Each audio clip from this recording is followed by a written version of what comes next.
Hello, everybody, and welcome. I am Matt Montemeyer, cryptocurrency analyst and moderator of the cryptocurrency community here at Market Rebellion. And we are here with a new course drop for our cryptocurrency education curriculum. And this is going to be a fun one. This is an exciting topic that a lot of people have been talking about. It's all over the news, all over pop culture, and that is non-fungible tokens or NFTs. So let's get into it. Let's go through everything you guys will need to get started, either buying or trading NFTs. And this will be just an introductory lesson, give you everything you need to know just to get started. So without further ado, let's get into it.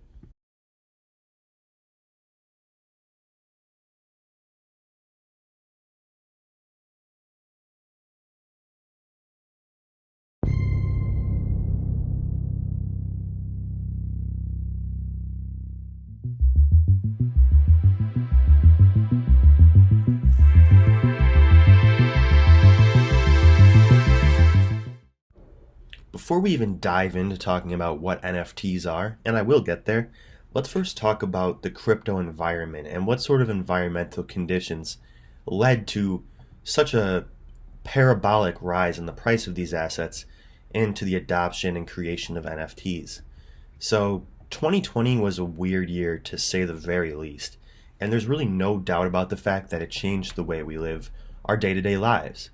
One kind of silver lining of this whole pandemic and the precautions that came with it was a sort of paradigm shift and the acceleration of the digitization of many goods and services that used to just be paper or face-to-face dealings.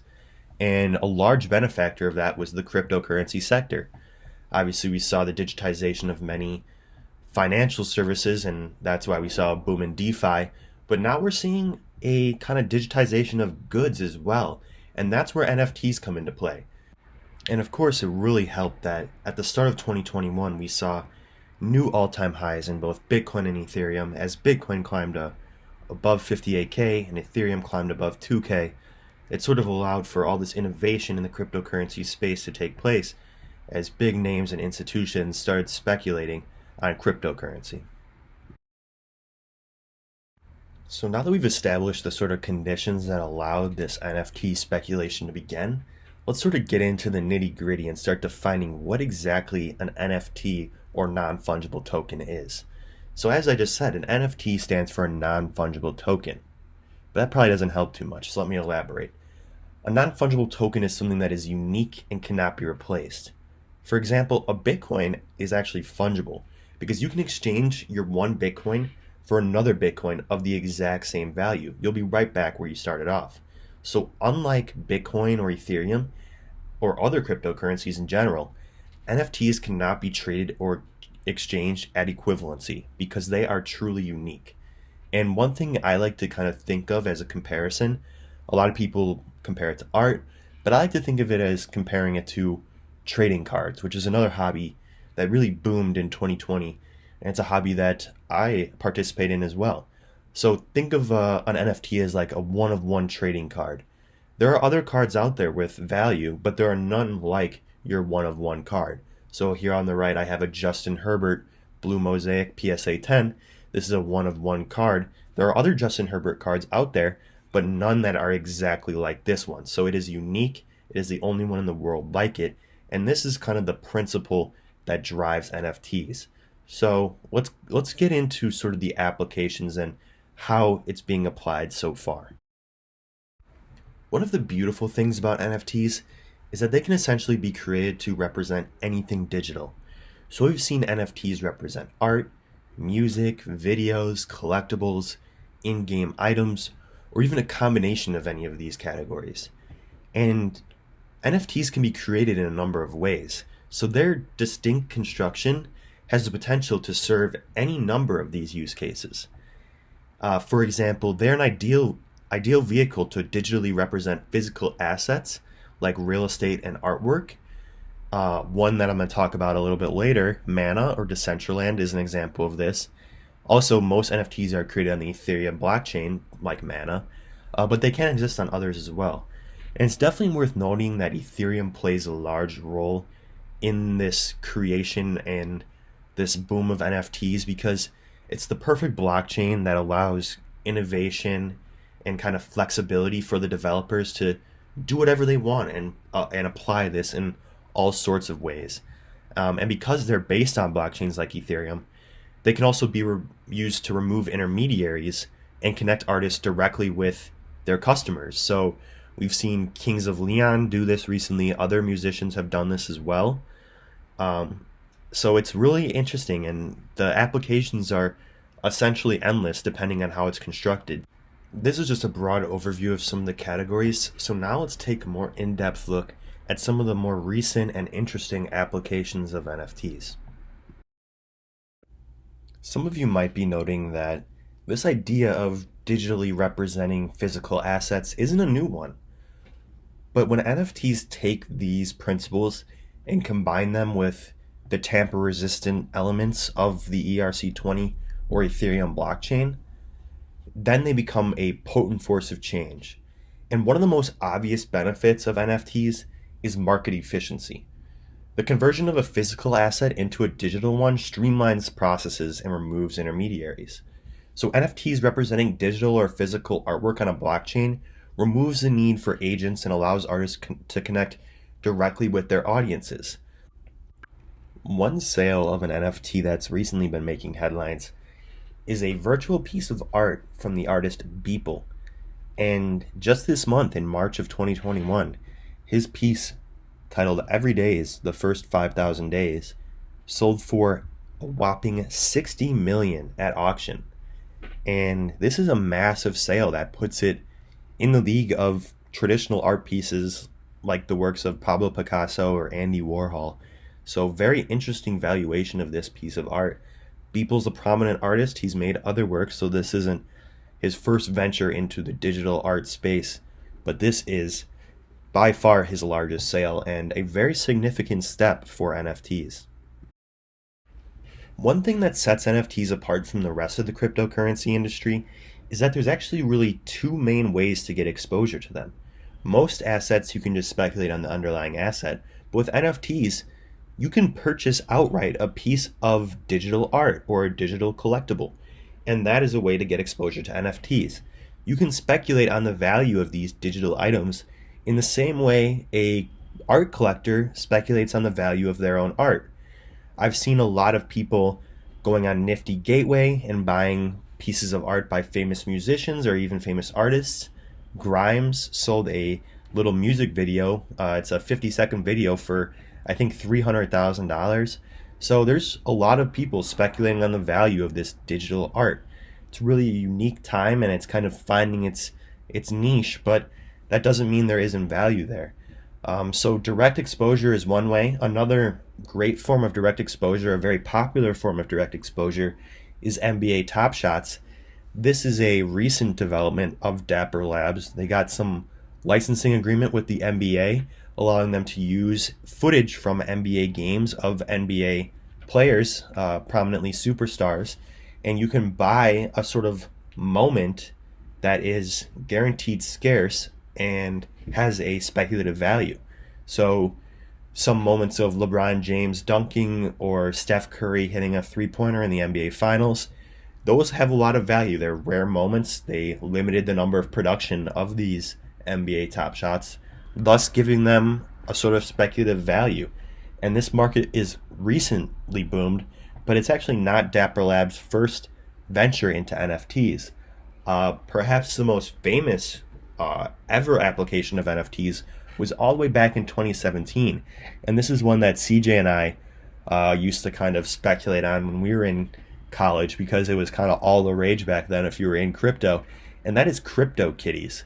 So this launched back in November of 2017, and they were sort of a digital representation of cats with unique identifications that existed on Ethereum's blockchain. So each Crypto Kitty was unique and had a unique price in Ether. And they could even reproduce amongst themselves and have new offspring, which themselves had unique characteristics and could be sold based on the value or rarity of these characteristics. And within just a few weeks of Dapper Labs launching Crypto Kitties, there is already a market of $20 million worth of Crypto Kitties being sold and bought, and people feeding and nurturing their Crypto Kitties. I remember some individual kitties actually sold for upwards of $100,000. CJ and I never bought anything that expensive, but it was a fun venture into NFTs and was really way ahead of its time in the sense that there hasn't been anything really like it since, until now when we have this massive boom of NFTs and NFT speculation. So that's the first way you can get exposure, direct exposure to an NFT piece or collectible. And obviously, there's the second way to get exposure, and that's by investing in the underlying crypto asset. So, two I'm going to focus on today are two that are available on the Voyager app and that I have been trading personally, and I think still have some really good potential during Bitcoin's next market cycle. And that is Mana and Decentraland. So let's say you're bullish on the NFT space, but you don't necessarily want to purchase a collectible or piece of art. That's totally fine. There's still ways to get exposure to the NFT space, and that would be through investing in the underlying crypto asset. I'm going to talk today about two assets that are tradable on Voyager, two assets that I have been trading over the past year, and I'm just going to give a little bit more in-depth look about how they've been performing in 2021 and how they may perform in the rest of this market cycle. So without further ado, let's take a deeper look at first Mana and then Engine. So just by glimpsing at the chart, you can tell that Mana's had a tremendous 2021. It climbed up above 60 cents and it started the year at below 10 cents. But what's the deal? What's behind this? What is driving this? And I talked a little bit earlier about how NFTs present a unique opportunity to create markets. And I think Mana is a great example of how you can apply NFTs in a multitude of ways and create very unique ecosystems. So consider a piece of real estate that's divided into multiple divisions, each of which contains different characteristics or property types. Kind of like how in the real world, each city has a different climate or a different population density or a different architecture type even. One of these cities might be next to a beach, while another is an entertainment complex or another is a residential district. Depending on its characteristics, each piece of the land is unique and it can be priced differently. And this is exactly what's happening in Decentraland. It is a virtual world with scarce real estate, and people are speculating on the value of this real estate. And recently, people have just been absolutely flocking to this world, and it's really driven the price of Mana up. Mana is the currency of this world, so it's not only just for real estate, it's for anything that would fuel an ordinary economy, like buying food or water or electricity or cars or anything else. That Mana fuels all of that. So it's kind of the currency of this virtual world and a very unique application of an NFT. So I love the concept. It can kind of, you can buy these items and then trade them back in for Mana. There's different wardrobe types. You can see how a whole robust economy can develop just from the principle of this single NFT. And I think that's why we've seen the chart go somewhat parabolic in 2021. That being said, I don't think this chart has reached its apex yet. I think there's still room to run. This is a very novel concept. People are still flooding into Decentraland, and other people are still speculating on the asset without fully understanding what it is. And I think this is indicative of kind of the excitement around the space and the recognizing of the potential of NFTs, but not really understanding what this potential is going to look like in the future. So Mana has this early mover advantage. It's tradable on Voyager under the ticker Mana, M-A-N-A. And I recommend you check it out and do your own due diligence before investing and see if it's something you may be potentially interested in, because this is a space that is still developing and is still in its infancy, and I think there is a great potential to possibly get ahead of it by getting in early here. Another asset I'd like to bring to your attention today is Engine, and that's ticker ENJ on Voyager. This is another NFT that has performed incredibly well in 2021, and you may be wondering what is behind this one. So Engine is a blockchain gaming platform focused on the creation of digital collectibles that are truly owned by the user. So you may be familiar with the concept of purchasing in-game skins or in-game items if you play video games, but it's not true ownership, right? Because if you buy a skin in Fortnite, you can't take that skin with you. It's limited to the Fortnite ecosystem. Engine is trying to change that. They're trying to bring true ownership of digital assets back to the gamer. Further, the Engine platform offers methods for creating digital assets, known as ERC1155 tokens, for use across multiple video games. And the key benefits of this, like I said, are true item ownership. So the transactions can't be censored by anything because they exist on the Ethereum blockchain. A second benefit would be convenient exchange of value. Your digital items could be traded or sold instantly. The Engine wallet also allows users to access decentralized exchanges, such as the Kyber network, another asset that is tradable on Voyager. Another benefit of Engine would be the reserve value. Unwanted digital items can be melted back into the Engine cryptocurrency. This is one of the big selling points for me. If you personally no longer find value in the item, you can melt it back in to the Engine coin cryptocurrency without even selling it. So very interesting principle there. And the last really key benefit of using Engine is they allow for a single wallet for all items. So this kind of allows you to keep track of all the digital items you own across all these games you play in one localized location. It's almost a portfolio of your digital collectibles for gaming. So I think this is a really interesting application of NFTs, and one that also has potential to be tremendously popular in the future. I like Engine because I think the economics that are driving price are very sound, because Engine is a scarce resource with a finite amount in circulation, and each game that is subsequently created and utilizing Engine items kind of acts as a value trap for Engine, because it's locking up some of these scarce tokens in this game, thus making Engine even more scarce. So the limited supply is 1 billion, and the current value of the token is about $2. So just taking a look at the chart briefly, you can see that it has performed tremendously well in 2021, comparable to Mana. It started the year at about 39 cents, so to be up above $2 now is a very significant increase. And like I said with Mana, I don't think this is necessarily the top for Engine, because this is still really in its infancy and still really discovering its value. I think as more games pop up, and all it takes is one game to be incredibly popular. I know some have been very popular so far, but if one game on Engine goes mainstream, that really skyrockets this economy. And I think the potential adoption of this Engine platform as a use in more mainstream video games is a very realistic possibility. So I'm going to be watching Engine closely.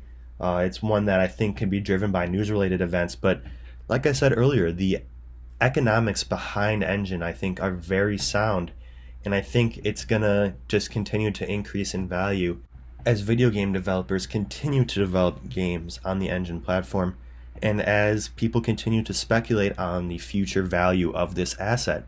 So like I said with Mana, I encourage you to check this chart out and do your own due diligence and think if this investment is right for you. But like I said, it's tradable on Voyager, and it's one that I will be watching closely for the duration of 2021. So there you have it, folks. There is an introduction to NFTs with Market Rebellion. It's a very exciting time for NFTs. You're going to see it all over the news in the coming months. And I think 2020 really paved the way for NFTs to have a great year this year, and that's already panning out. Like I said in the video, NFTs are unique, and their unique construction allows them to have a wide range of applications. And there's multiple ways to get exposure to these NFTs. You can invest in the underlying asset, or you can go out and purchase an NFT directly itself, like a painting or a collectible. Two that I talked about in this video are Mana and Engine. Those are both tradable on Voyager, so I encourage you to go check those out. And lastly, congratulations for taking the time today to learn about NFTs, because I think you're still getting in very early. The space is still young. There's so much utility yet to be found. So go out there, check out NFTs. I only mentioned 2, but there are plenty more. And if you have any questions, feel free to drop in the crypto chat and chat with CJ and I. As the space continues to develop, we'll continue to bring more content regarding NFTs to you guys and keep you up to date. Thank you so much for joining us, and happy trading.